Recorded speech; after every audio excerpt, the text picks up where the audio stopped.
pants? So we're changing the setting up here. Hopefully it's not too distracting. Where is it? There were a lot of comments about that kick-ass boat that's back there the other day, so we figured we'd put it in the background a little bit. But, oh, Sasha, come. Come on, come. She wants to say hi. Yeah, there we go. She has no idea what we're doing.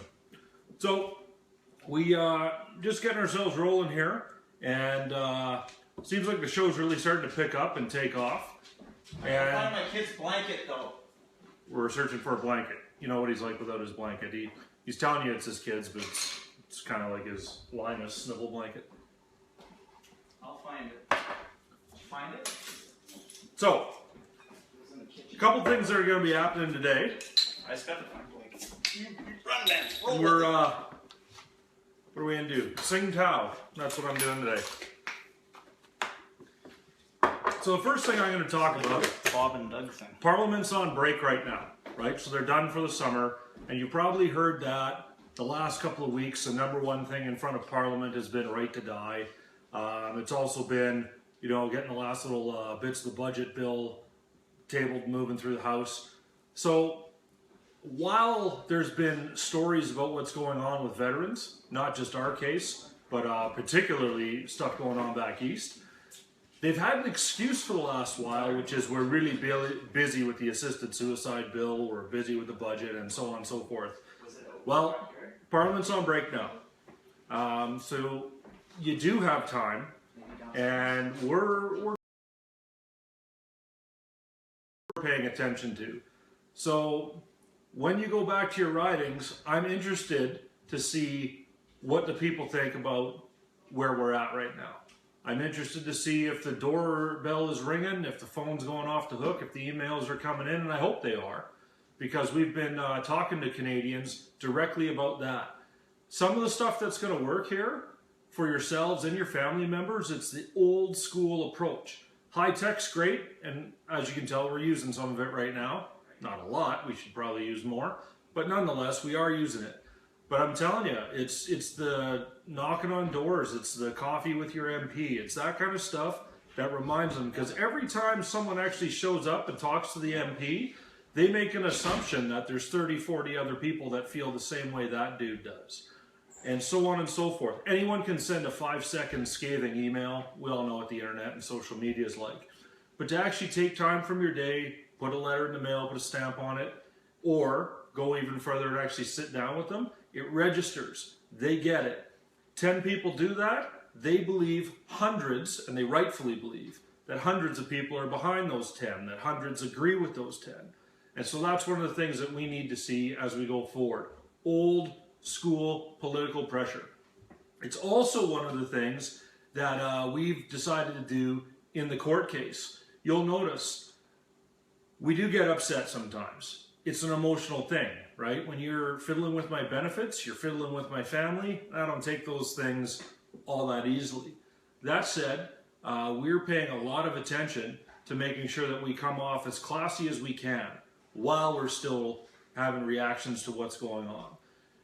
We don't protest things we shouldn't be protesting. We're not threatening to cause grief. That's not our style. Staying classy is important. Hey. Speaking of classy, look who just showed up. Hi everybody.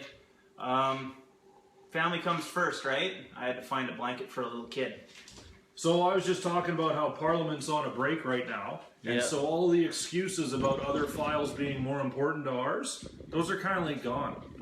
Yeah. You know? The right to die bill isn't going anywhere over the summer. The budget's moved as far forward as it can. Yep. So we're talking about how we can get now old school approaches. Get people talking to their MPs, because they're not in Ottawa, they're back in their ridings. So they're where you can find them. And just getting the message out there that this matters. Not in an email, directly. Go for eye-to-eye, face-to-face, write a letter, present it directly. Hammer them face-to-face, because emails, their staffers just delete them, and that has no effect. And through the grapevine, there's plenty of effect happening right now. I know back in the Maritimes, Ontario area, there's people really hammering them, and we need it coast to coast though. Alberta, BC, everywhere. Everyone needs to hammer this. Hammer it home. Otherwise, this could go on for another 5 years. But if we all get united right now, we can get this as a #1 priority for our government right now, because it was a #1 priority when they wanted to win an election, and so we need to remind them that we helped that objective happen, and yeah. So another thing I'd like to tackle here a little bit. We talked to you guys last week about the Norwegian gentleman back east, and now you're seeing, I believe, at least 2 more stories of folks that are kind of in the same situation. So what we're seeing here is the myth starts to unravel a little bit. No longer could someone say it's the allied thing or it's because he's not Canadian, because some of the other folks that have come forward, they have. And this challenge, because I like to do challenges, I did one last week. This challenge is actually to the media. I want to see a report where someone asks the question from the other side. So you've asked the department, and they keep saying it's not in their authority to act. They keep reminding us that healthcare is delivered by the provinces. We get it. Okay, we're fully understanding that concept. So let's hear this report. Let's hear the reporter go to the Nova Scotia Ministry of Health and ask them how much communication they've had with Veterans Affairs.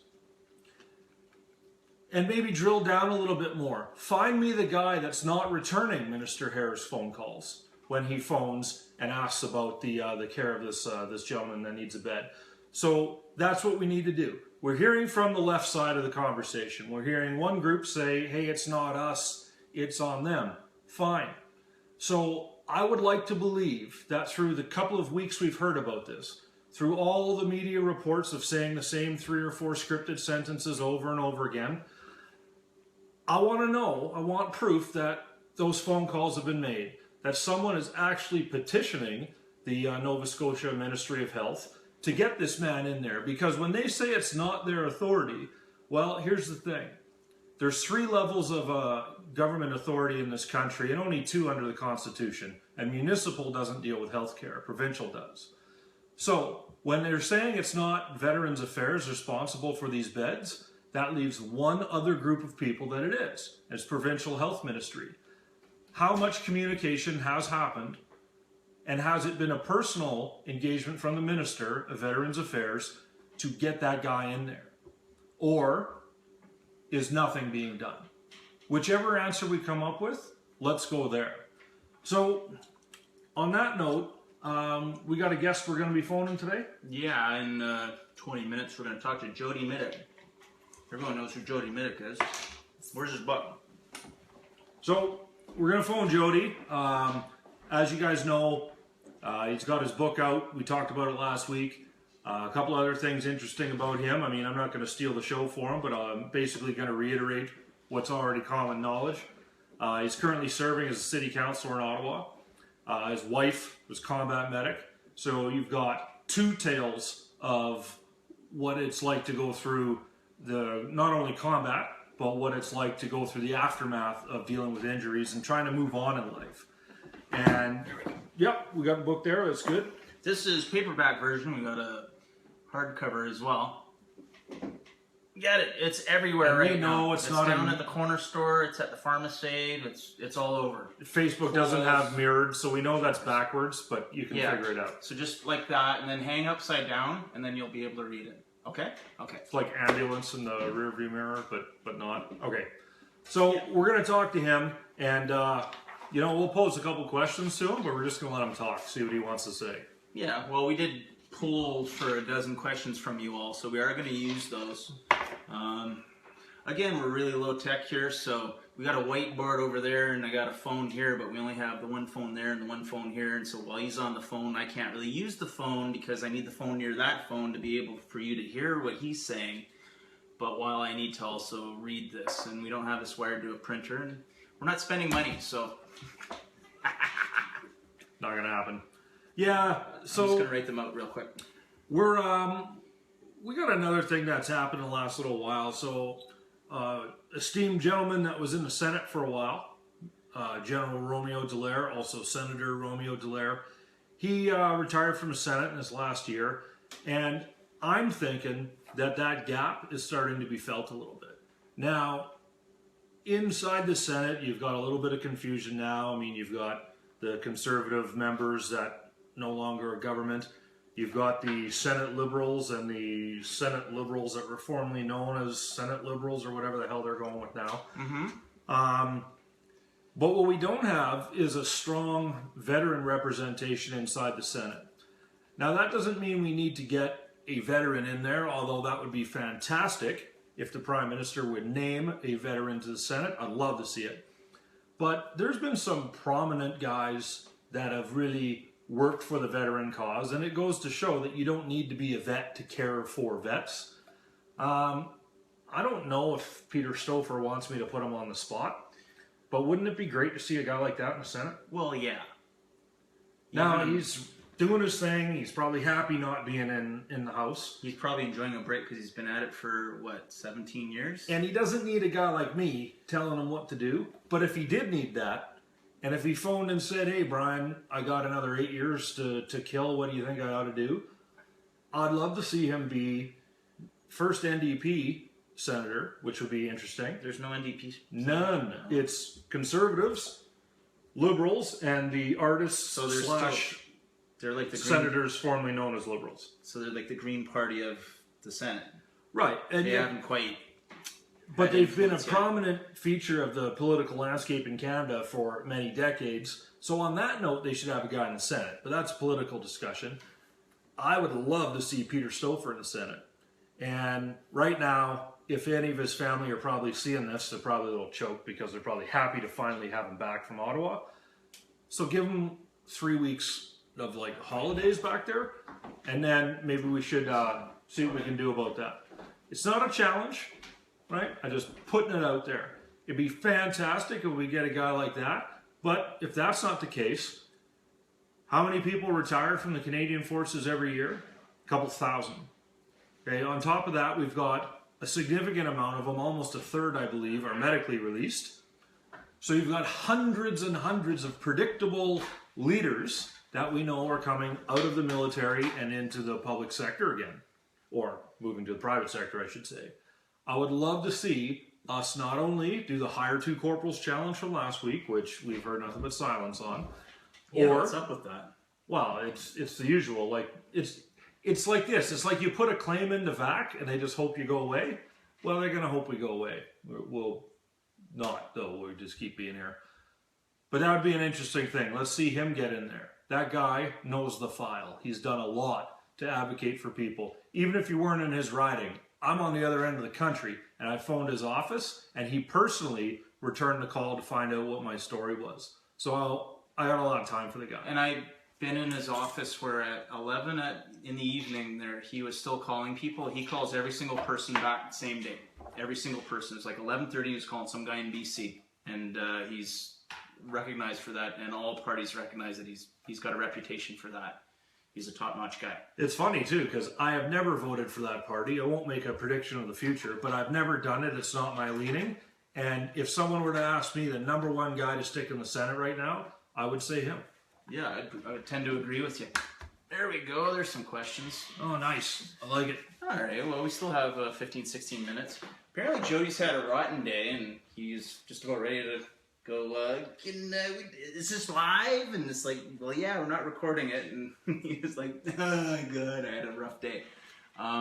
So we're going to give him a 5-minute warning in 10 minutes, and we're just trying to fill some time here. Or sooner.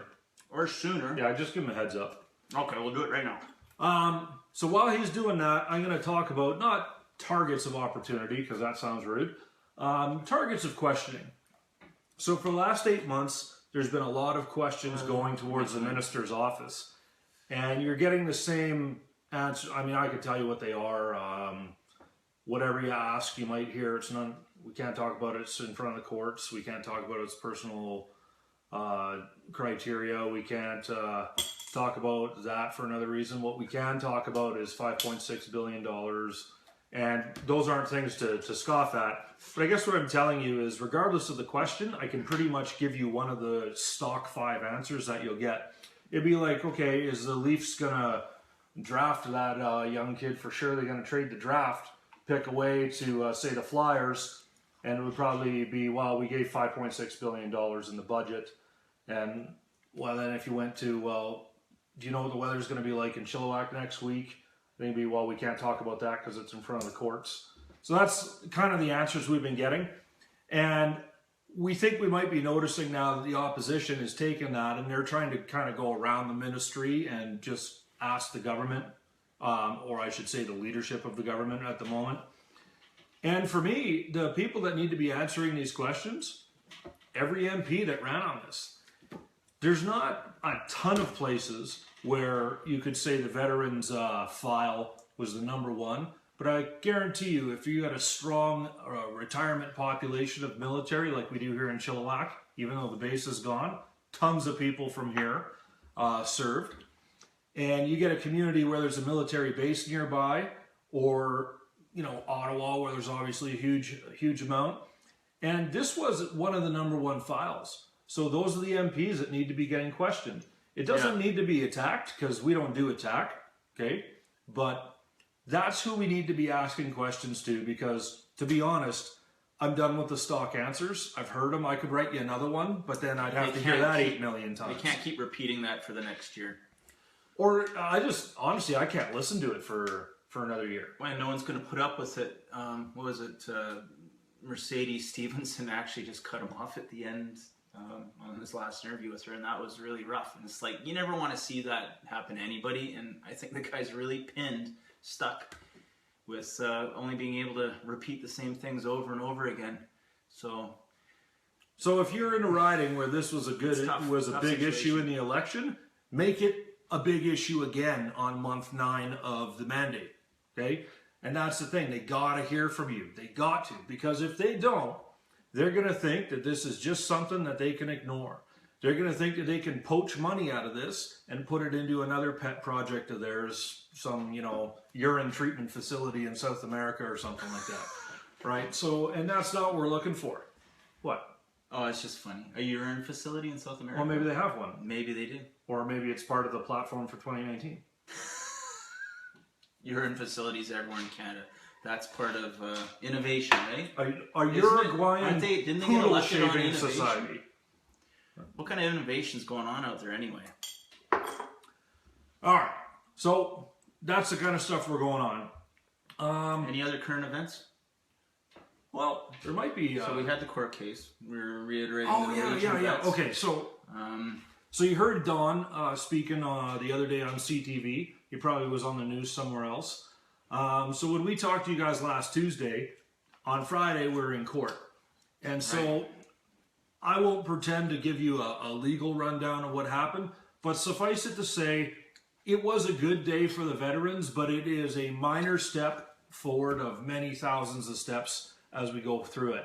I got to tell you, every time I'm part of one of these things, you get a bit of a smile as you see some progress, and then it's a bit of a kick in the pills as well when you see just how slow and incremental that the legal process is. Roadblocks, stop signs, it's like when redirect, detour. like you're curling and the guy's got a pocket of sand thrown in front of the rock. Can we just touch on the mental health progress? I put in for a promise that ended up in their mandate of a inpatient facility, and we're really hoping that things come together on that. We're having a lot of resistance at the moment. We just want to be able to communicate. We were trying to help the party out right from the moment they named a Minister of Veteran Affairs, saying that they need to make sure that this doesn't go south early on, and it's going south now. And now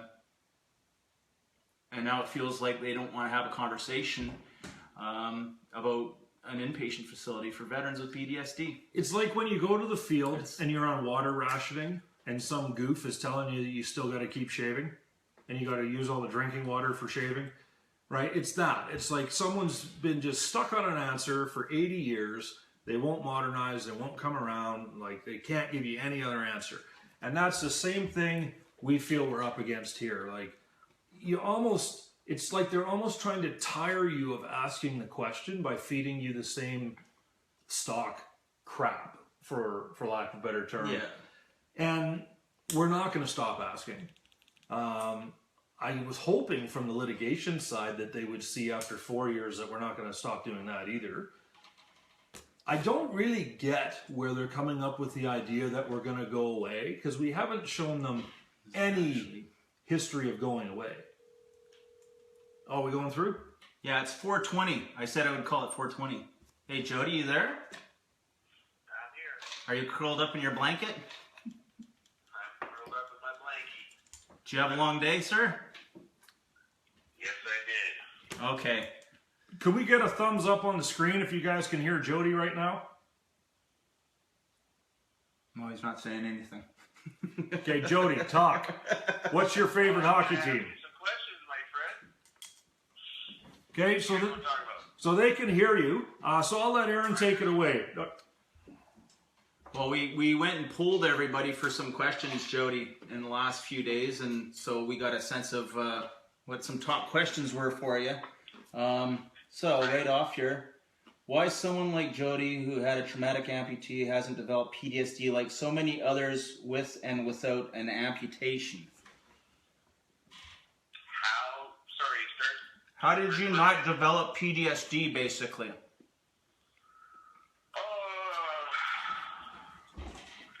I mean, that's It's a tough question. question. Honestly, guys, I think, and I try and tell this to everyone, I started telling my story pretty soon after I got hurt.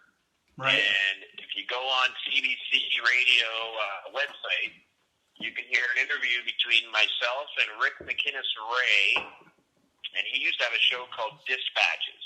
Yeah. And I told the story about stepping on the landmine within about 2 weeks of it happening, maybe less.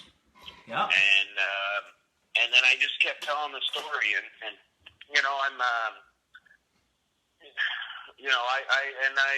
I think that really helped, because it's very healing to address what happened to you. Now, also, I was a sniper. I joined the infantry. I never kidded myself about what could possibly happen to me in that gig.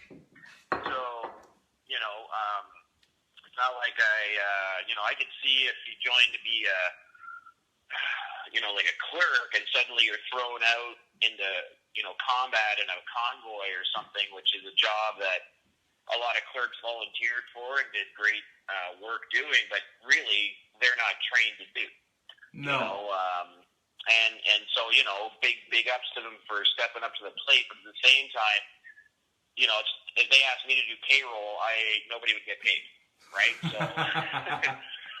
Exactly. So I really think, my no bullshit approach to the fact that I was in a job up to and including my life, and when I got wounded, I addressed it head on, like, hey man, you were wounded. I talked about it.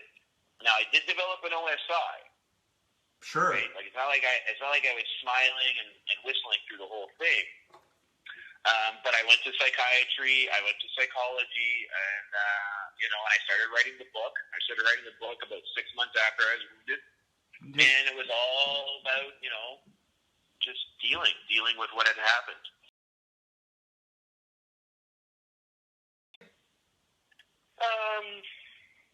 No, I don't recall anyone. I just felt like it was something that I wanted to do, and it helped to get. Like, one thing I've started telling a few people is, like, if you have something you want to get off your chest, just write it down. And even if you never show it to anyone and you burn it in the fireplace 6 months later, at least you've gotten it out, and it's not just in your head.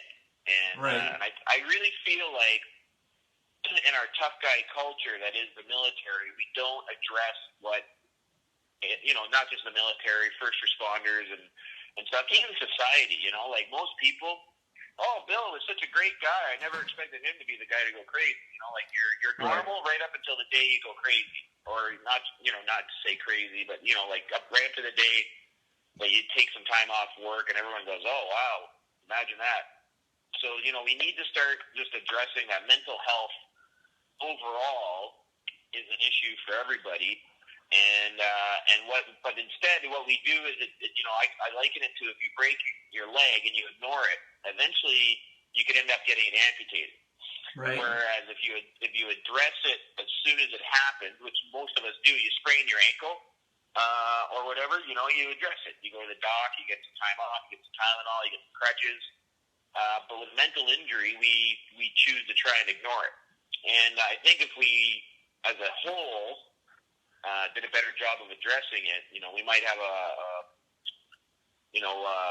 little less of the extreme happening. Now, if that answers the question, I don't know. But for me, telling the story, eventually accepting what had happened, and going in knowing that it could happen anyway.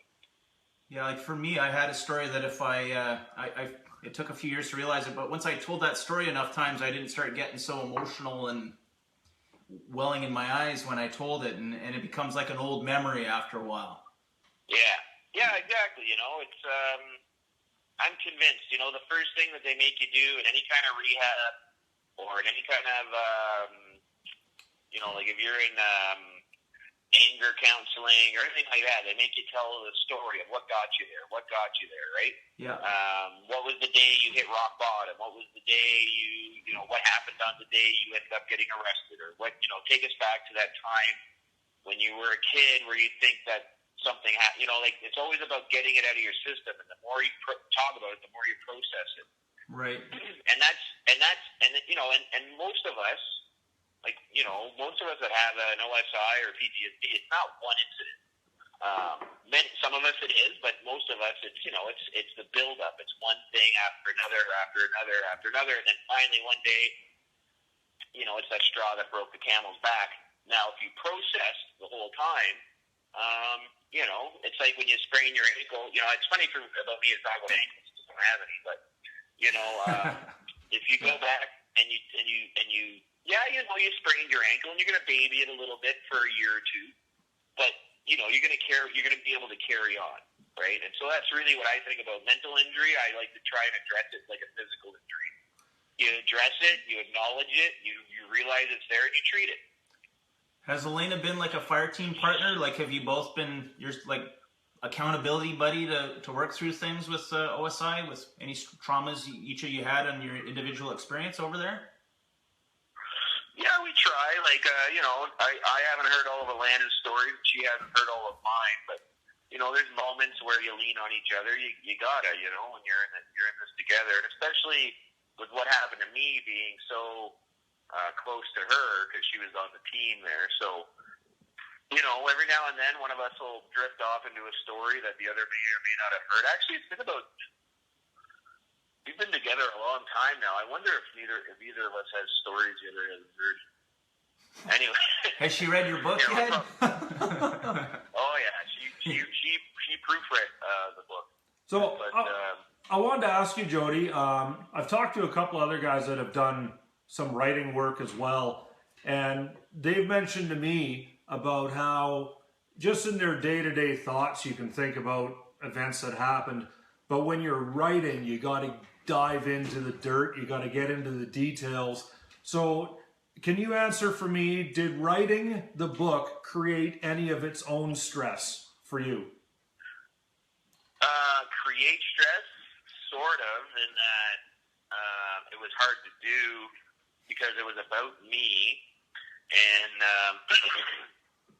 but at the same time, like, I got a whole lot, you know, like, you know, not everything that happened in my life is in the book, but, you know, I got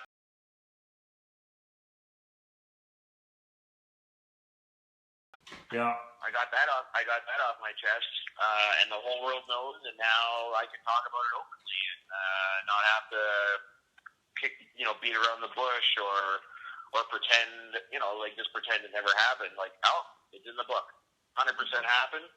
100%, you know, I'm here to help anyone else. Not take the pills if you can. Yeah. So the book was a good closure for you, eh? Sorry? The book assisted in having a sense of closure? Yeah, I mean, literally, you know, the book came out not long after my depart with dignity, like the day that I actually retired. You know, the book came out about 6 months later. Right. And, no, not 6. Well, the book came out as I was taking the uniform off, right? Yeah. And is pretty much perfect. I literally get to close the book on that part of my life and push it aside and move on to what's next. You know, so it's a very cathartic, or I don't know if that's the right word, but it was very therapeutic in a lot of ways. And that's why I say to people, everyone should write a book. Write your story. You don't necessarily have to try and get it published, but to get your life, take an interest in recording your life, right? Yeah, you know, I was never a huge journal keeper, you know, but I think about what the book will do for the kids. They'll be able to read it and understand what I was like, you know, if they have questions about Dad. You know, I wish my dad would write a book. I wish my grandpa had written a book, you know, just the lives that these people led. I think everyone, you know, even if you just write it, this is what I've been telling people a lot lately. I keep a journal now, I do. It's not like, oh, today I was sad because this. You know, it's like kind of point form. I write down a few things that happened. I write down what I ate, you know, because I'm doing the bodybuilding. Do you have one of those big full-page journals? Sorry? Do you have like one of those ledger-sized journals? Yeah, well, I carry three they're called moleskins. You can get them at Chapters or most stores. And I got like a normal notebook size one. I got like a little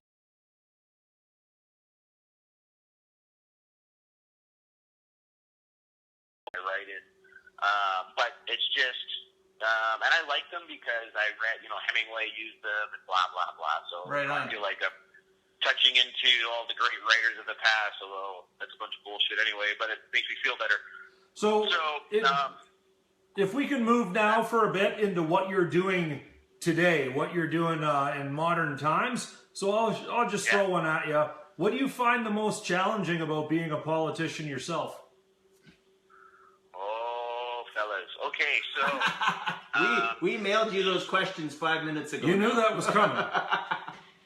I like going into interviews without knowing the questions.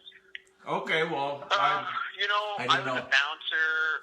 I was an infantry guy. I was a sniper. You know, I did a little bit of hand-to-hand combat when I could. You know, I was a combat arms guy, and we like to address things.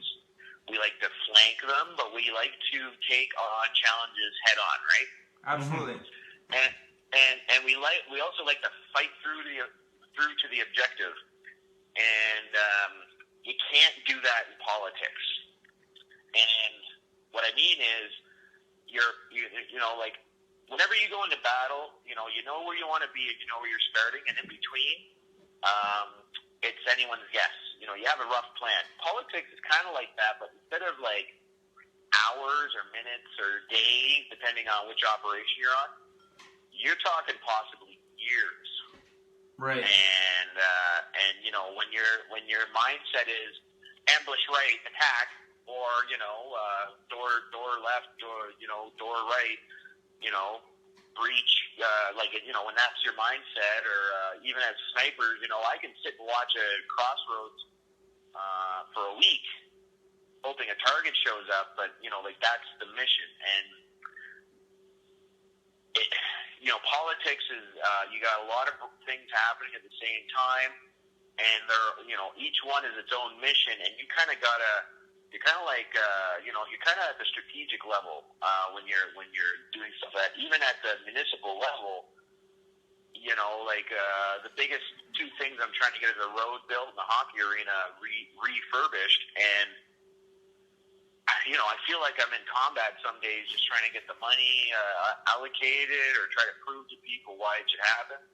And you know, and you have to just take the delicate approach. And you know why we have negotiators and ambassadors and all that, the ones that do the talking. And you know, I love politics.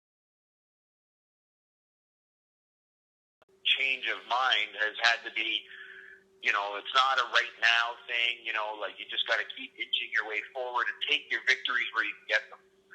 So, you know, and also, believe it or not, I was less busy when I was at war. Yeah, I do believe you. Lots of waiting. Hey, one thing to ask you, and kind of from your perspective and also from Alana's, I'll ask you now to look at what we're involved in here with our court case, but specifically the delaying of an answer, the delaying of actually getting an answer on the pension. Do you feel that this is holding you back in moving on with your life and not knowing what this answer looks like?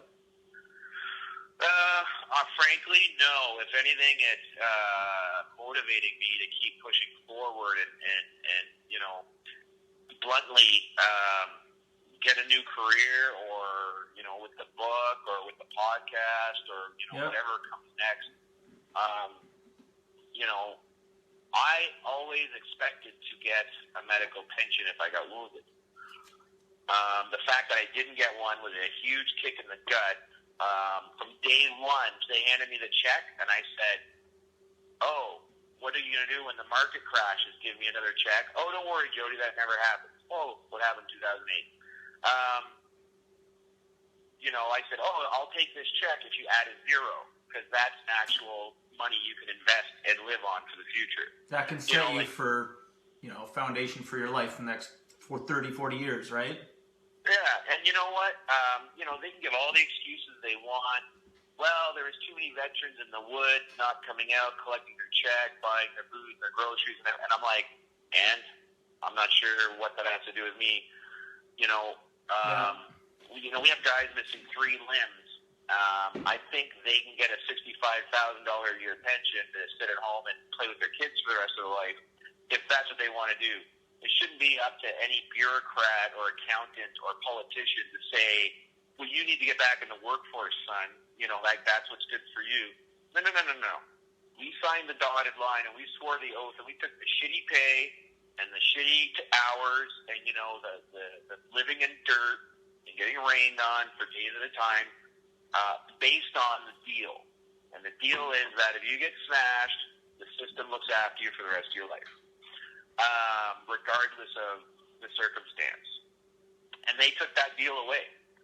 And I'm a proud Canadian. I'm a proud soldier, happy to have served, loved, you know, was happy to swear allegiance to the Queen. If my girls want to serve, I will be actually very excited, as long as they are a Royal Canadian Regiment.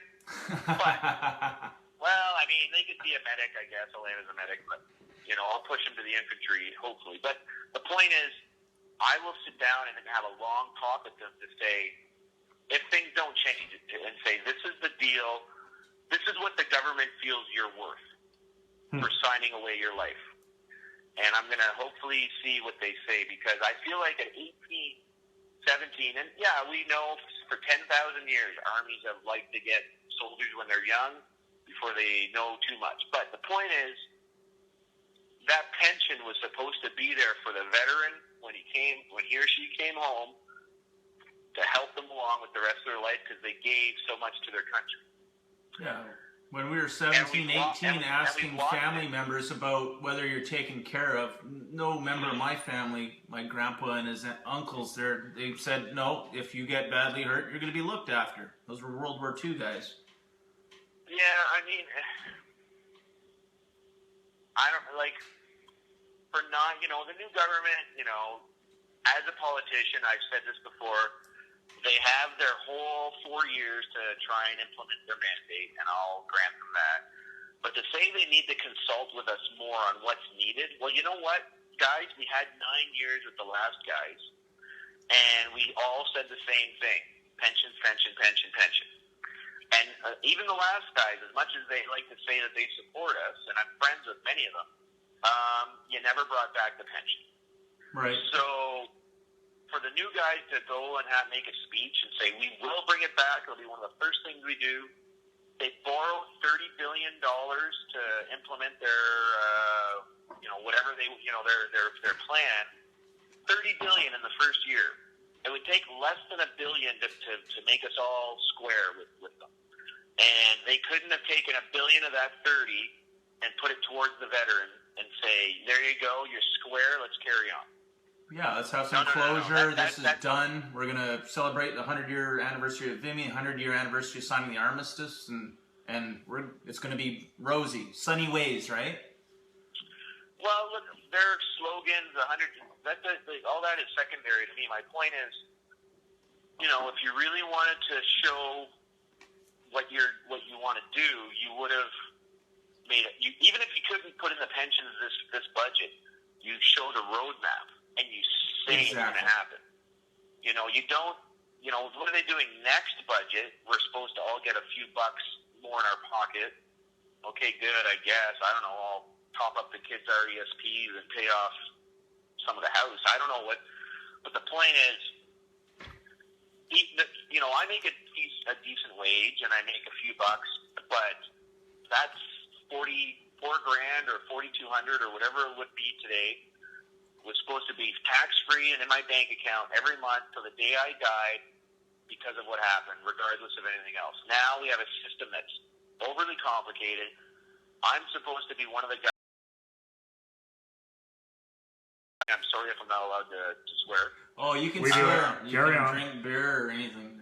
It's all good. You know, and we have, you know, this whole, and the charter keeps changing, so your case manager is constantly trying to learn new rules for you. You always have somebody getting a benefit that you're supposed to get, but you didn't know about. So the system doesn't just look at your file and put you in for what you're qualified for. You know, the whole thing is just a real rigmarole. And like I said, I'm one of the guys who they say is a success story for transition. I just started getting the permanent impairment allowance this month. You're kidding. Right. Yeah, and like I've been retired for over 2 years. You know when I got it? I got told about it the day after we had one of our first major battles in court in 2013. And suddenly I get a phone call saying, I'm a case manager, I'm your new case manager, and I'm coming to your house. He drove like an hour and a half out here and he told me all about it all of a sudden. You know, it'd been around for 2 years already. Dude, I didn't even have a case manager when I retired, and I was too busy with the election. Yeah. And then I asked, hey, should I have a case manager? And I was like, oh, it's because you're Jody Mitic. We know you're good. And I went, well, yeah, but I still have paperwork to do. Right. So now my next battle is going to be to get it retroactively back to the day I retired. That's when I would have applied for it. So right? I'll love to try and help you out with that because they won't even retroact me to the date I applied for it. So Jody, one of the terms we were using a while ago that we've seen, you know, the government's kind of latched onto is a new normal. For as much as you're comfortable talking about it, with your physical injuries, have you found your new normal yet? No, not really, because being a double amputee, there's always something going wrong on one leg or the other. You know, whenever and being the active guy that I am, whenever I start a new activity, it causes different problems in different areas. You know, the one benefit you know, whatever you want to call it, the fact that I had my leg blown off in combat means that usually pays whatever I ask for, you know, very few questions asked. But, you know, I'm just constantly chasing comfort, to be blunt about it, you know. Like, I do okay, and you guys have both seen me around. I walk okay. Yeah. I've had to stop running because it's just too hard on the body.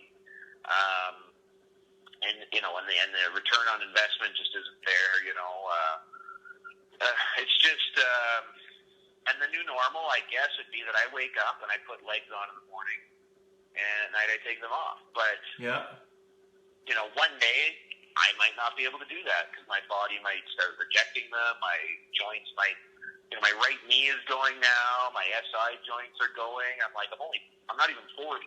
So with that, I spoke to another amputee not too long ago, and he mentioned something about his body overheating because he lost surface area. So I guess the point I'm making is I hadn't expected that. But when you hear from these guys, then you start to learn more. So do you have an example of something else that a guy like me just wouldn't know about your injury? Something else that the average layman doesn't know that you have to deal with? Well, actually, that's a great one. I sweat constantly. I'm always overheating because not only have I lost surface area, but what I have left is covered in a lot of plastic and silicone and stuff like that. My back when I'm standing around now, my back just starts, and it's not like this, we all have a little bit of a back issue from, service, but every day, just I'm fighting taking a Advil or a Tylenol because of the aches and pains of the day. Like, it's just, imagine standing around all day in tight ski boots. Like, that's what it's like to wear prosthetics. Okay. And I'm almost never comfortable when I'm wearing them. So when you see me sitting somewhere, if I'm fidgeting, it's because I'm trying to get it, rest my leg in a way that isn't going to torque the bottom or pull on the skin in one spot or, Right. Cause over suction in another spot. It's just a constant search for comfort. You're repositioning all the time? What's that? You're repositioning yourself all the time, trying to find it. Yeah, it's just, it bugs me because, like I said, I used to be able to sit still for days. And now, if I fall asleep, like I've fallen asleep with my legs on a few times, I wake up and it's like they're on fire.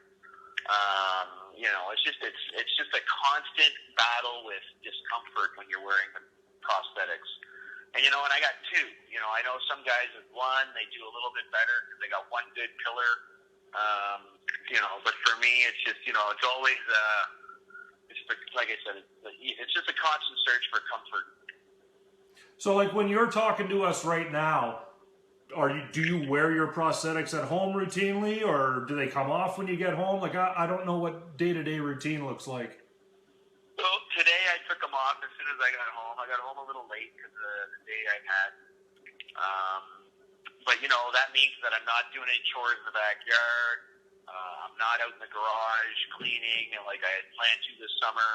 I'm not running around with the kids. I'm basically restricted to wherever I can get with my wheelchair. And because I don't use the wheelchair a lot, I'm not really comfortable in it too many other places. So it is a little bit limiting, but, I'm just, because of the gym and because of my activity level and my schedule, like, the more I can stay off the legs, the better it is.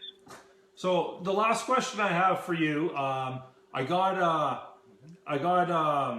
friend of mine mentioned to me this term. He says the cost of being crippled, and his example was ceiling fan. If I buy a ceiling fan, it's $50. He buys a ceiling fan, it's $50 plus the cost of an electrician because he can't put it in.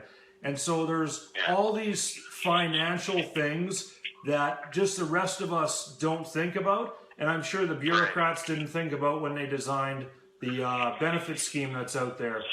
Can you, is there any other thing that you could just off the top of your head say your life is more expensive because of your prosthetics or because of your injury? Several things. Sure. So when I was injured, and I know it doesn't sound very manly, but I drove a Ford 2002 Ford Focus or something like that. Yep. Awesome. 5-speed. And so now I can't drive stick. So automatics are a little bit more expensive. I can't drive a small car anymore. So I have to drive, I have a Jeep, I have a pickup truck. I tried buying a Chevy Cruze diesel but as soon as the kids grew an inch, that was gone. So I got to buy bigger cars. Whenever I fly, I have to sit in a premium seating seat. Right. Which is at least an extra $50 or $100. Some hotels, not all, but some hotels charge extra for a wheelchair accessible room. I'm not sure how that's legal, but they do, and I've asked, and it's not against their right. I just never go back to those hotels. Clothes. I lose the the legs on most of my pants, whether they're $1,000 dress pants or $100 jeans, get holes beat into them because of the plastic from the prosthetic. Right. They get banged between the plastic and something hard.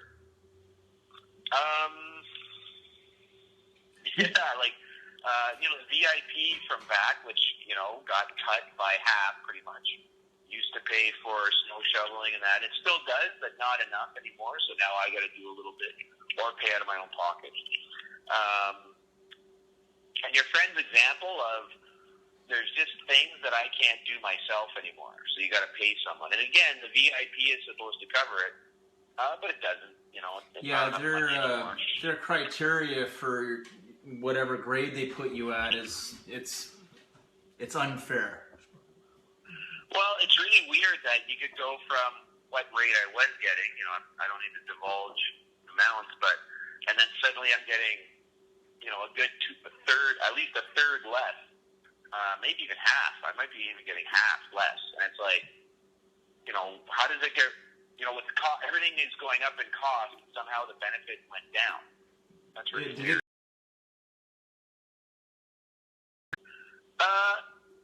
Well, no, that's just when Santino was minister, they did a reassessment and it was cheaper for some reason.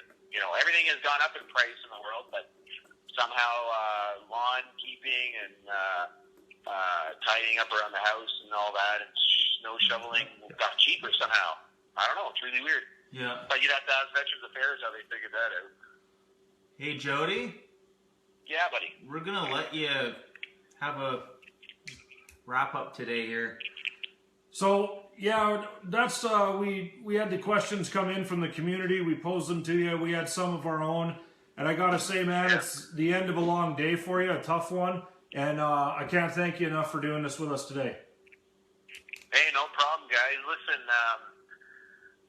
we as a community, let me just wrap it for a second. You wrap it up, bro. Take all the time you need. The floor is yours. Go ahead. All right. So we as a community, veterans,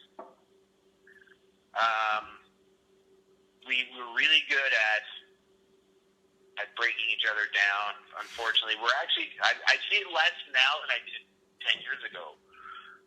But what I wanted to tell everyone is that, you know, we as a group have to pick a few topics that we will never be satisfied with. And one of them is the charter going forward. You know, it is, you know, I don't want to use that term everyone uses, the sacred obligation. It's basically a deal, right? The Crown makes with the soldier, and right now we're letting the Crown get away with less. Right. For whatever reason. And I don't understand, you know, why they would go the way they did. I mean, I get it now when you talk to the back room and the inside baseball talk starts to happen. I do know how it's going. Oh, well, we already have social medicine and we have, you know, Canadian pension plan and we have old age security. None of that matters when you sign the dotted line. No. In my opinion. Otherwise, you know what? Get rid of Veterans Affairs. Put the money into paying the troops what they're really worth. So we'll get a union. You can pay us like first responders. So we'll all make $100,000 a year plus. We'll have awesome pensions run through, you know, our association pension plan. And you won't have to worry about any of that other stuff because I guess we'll be able to take care of ourselves. But now we're just employees. You know, we're not swearing any allegiance. But the point is that as veterans, we have to decide what we're going to start demanding of our government, whether it's conservative, liberal, NDP, green, whatever. It's not our job to worry about who's in charge. It's our job to defend the democracy. And when a government is taking away our rights, we need to start looking for ways to have leadership. You know, and we're not getting it out of D&D. You know, as much as I like the last bunch of chief of defense staffs, their job is to look after those in uniform, and then we don't have anyone for us when we're out of uniform. And that's it's supposed to be, I suppose, the Minister of Veterans Affairs, but that's a political appointee. And so, you know, we have to within ourselves find a way to get our point across. And I know guys aren't going to like this, but we all need to join the Legion. And I know a lot of guys are part of other groups, stay part of those groups. I'm part of 4 different associations, but I joined the Legion because the Legion is the longest, well-known, most respected, when it comes to government, voice for veterans. And the reason the Legion doesn't reflect us right now as a generation is because none of us are in it. So I'm asking guys to reconsider. Think about joining your Legion. If you don't like the one near you, find one that you like.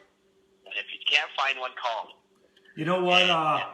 I've been through some weird times at the Legion as well. But what you can't see right now, I'm holding up my Legion card. I'm a member as well. I agree with you. Yeah, and that's it. You know, and eventually you'll be the one sitting on the executive, and you'll be the one making decisions for the board. We need to get in there because the Legion is the one who the Parliament, they call them. They do. And Veterans Affairs turns to them.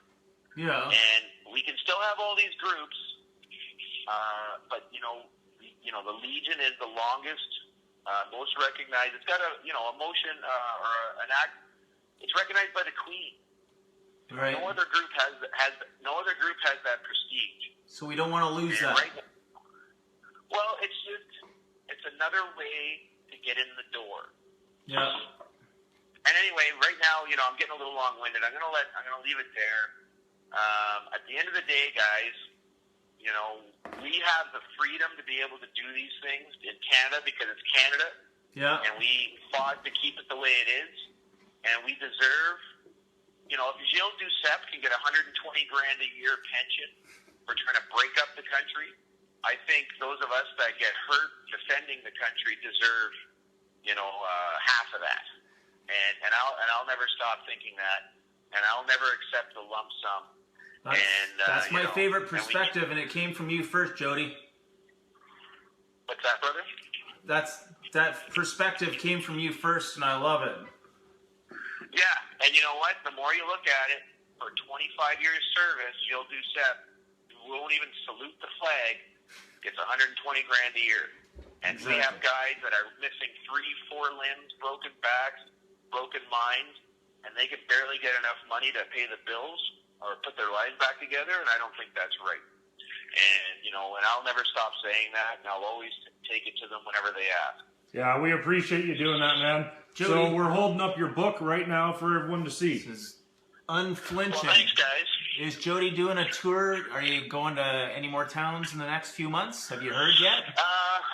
I'm working on some stuff, nothing major. If anyone really wants to know more, I do my own podcast called the Jody Mitic Podcast on iTunes and on YouTube. I'm on Twitter, I'm on Instagram, I'm on Facebook. I do Snapchat, but I don't really know what I do there because it's ridiculous to me. But, and I'm open to anyone reaching out. Reach out, ask me, for questions if you have any. I can point you in certain directions. If I don't have an answer for you, I'll find someone who does. I'm very open and I'm here to help. And if I can't help, I'll try and find someone. All right, man. We appreciate it a lot. Thanks a lot, Jody. Thanks, brother. Talk to you soon. All right, good night. Good night. So that's Jody Mitic. Good to hear from him. That's actually took quite a while, but Jody's got a lot to say. And if you want to hear firsthand, he's an author. On top of that, I think that's been a pretty in-depth show today. Yeah, but we still want to wrap up on a few things. So I'm just going to recap on the things I mentioned at the beginning, and then I'll turn it over to Aaron, and we'll sign off at that. So, Parliament, you're on a break. Gone are the excuses. No other justice files are more important. It's summertime for you. You're back in your riding.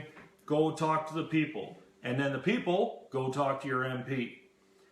And these other guys coming out of back east that need more care and more access to veterans' beds, at the end of the day, God, I want to stop hearing the excuses. I want to stop hearing, I understand the Constitution hands certain powers to the province, certain to the federal government. Phone them. I don't have any government powers, but I talk to you, the government. You can talk to the other branch. Let us know, and let's get some media interest into the other side of that conversation. I want to know what's been done then. If you don't have the power in VAC, find the guy that does. Name a vet to the Senate. But if you can't, stick in Stoffer.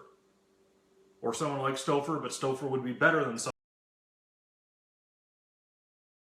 It's targeting your questions. It's not just to the ministry, not just to the minister. The guy at the podium announcing what was going to happen for veterans in this mandate. Wasn't Minister Harry, wasn't named yet. It's Prime Minister. He said it. He said it in Parliament as well. And you got a number of MPs now in office, and they ran specifically on this veterans file. Let them know what you think. Having said that, that's all for me today. Aaron. Well, this past couple weeks, I've had a little bit of a challenge, as I've had for the last year and a half. Time to time, people want to approach me suddenly, or they do it online and want to suddenly redirect with me and challenge me on a thing or two. And I know they're trying to help, and they want to get involved and engaged. And I want everyone out there to just think about, on a last note here, that the best thing that anyone can do to be able to bring the government to account is through a lawsuit. There is no second place. The lawsuit is the gold standard to cause policy to change. And we need everybody's support on this. There is nothing else going on out in the veteran community now, today, or in the last few years that is bigger than that court case. I'm named to it. I have the honor of knowing what the heck's going on, and I've been a part of the planning and the development of it and the negotiating, and it comes with a heavy cost on my family, my home, dealing with PTSD. The number one thing you could do to help us when you're coming online and your first thought is that you need to take charge of the situation, or you need to start telling us what we should be doing. We're getting advised by a team of a half dozen lawyers, and then we have a full Equitas Society fundraising wing that are a bunch of very well-to-do people, and a handful of them are lawyers on top of it all. We're getting pretty good advisory. We have 2 speakers of the House. Mm-hmm. What's their names? Peter Milken. Mr. Milken and Mr. O'Connor. Is it O'Connor? Yeah. It's 2 of the longest sitting House speakers in Canada's history. So we have good political advisory as well, and veteran advisory. Pat Strogan's not helping us out too much these days, but we wish he was. And I'm bringing that up because I want everybody to get along, and if we're not talking, if we're just throwing stuff across the room through Facebook, through little texts and little comments on comment threads, and having little battles on other people's pages outside of your own, it's just petty, and we're not really getting anywhere. No one in Parliament cares about a comment battle on a thread on someone's social media page. It does nothing. Doesn't do a thing. All it does is aggravate and cause stress for the people involved. However, when they see something that's being shared thousands of times, and they see hundreds, if not thousands, of angry letters or people banging on the doors of their local MP, that is unified, that is solid, and that is scary to our government. Word through the grapevine, we're on top priority right now. And I think if everyone's watching the news, watching Power and Politics and things like that, this is the one file that's on fire right now. And not like on fire like it's a party, it's a disaster. And yet we're not trying to cause anything here. We've been offering to help from day one. To try and get this right and try and have good closure for the people that are struggling under the new Veterans Charter. We're trying to help. We want everyone to try helping each other rather than get into defensiveness and get ego into the argument. We need everybody to try and watch each other's back and remember it doesn't matter who's who in the zoo, that we were all supposed to watch each other's back. That was our ethos, our ethics and ethos of being a soldier. Am I right? Yeah. There's a way to do it. So if there was ever a year that we need to knock off the egotistical, toxic stuff, this is the year. This is the year where we need to look classy. We need to look unified. Despite how many different groups there are, we all need to focus in on something. And the court case is it. Keep it classy. Keep it clean. Try your best to do the things we've asked you to do. And we'll see you next week. And we're always here to support you guys. Cheerio.